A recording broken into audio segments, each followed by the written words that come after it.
കാരമസോവ് സഹോദരന്മാർ പോലെ മഹത്തായ ഇതിഹാസങ്ങൾ രചിച്ച ദൊസ്തോയെവ്സ്കി താൻ എഴുതിയ കൃതികളിൽ ഏറ്റവും ഇഷ്ടപ്പെട്ടത് ഇഡിയറ്റിനെയാണ്. പക്ഷേ സാഹിത്യത്തിലെ വാർഷിക കണക്കെടുപ്പുകാരോ ടോൾസ്റ്റോയ് പോലെയുള്ള മഹാരഥരോ ആ കൃതിയെ അന്ന് അംഗീകരിച്ചില്ല. പക്ഷെ പിൽപ്പാട് വിശ്വസാഹിത്യത്തിലെ ഏറ്റവും പ്രധാനപ്പെട്ട 10 കൃതികളിൽ ഒന്നായി അത് പരിഗണിക്കപ്പെട്ടു. ദൊസ്തോയെവ്സ്കി എഴുതിയ ഈ ഇഡിയറ്റിനെ കുറിച്ച് ഒരു പാശ്ചാത്യ നിരൂപകൻ പറഞ്ഞത്, ദൊസ്തോയെവ്സ്കിയുടെ ഇഡിയറ്റ് വായിക്കുക, വീണ്ടും വായിക്കുക, ആവർത്തിച്ച് വായിക്കുക എന്നാണ്.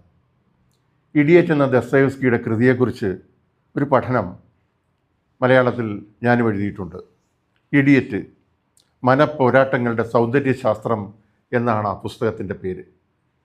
ഒരിക്കൽ ചലച്ചിത്ര സംവിധായകനായിട്ടുള്ള ജോൺ അബ്രഹാം എന്നോട് പറഞ്ഞു, ഇഡിയറ്റാണ് എന്നെ വഴിപിഴപ്പിച്ചതെന്ന്.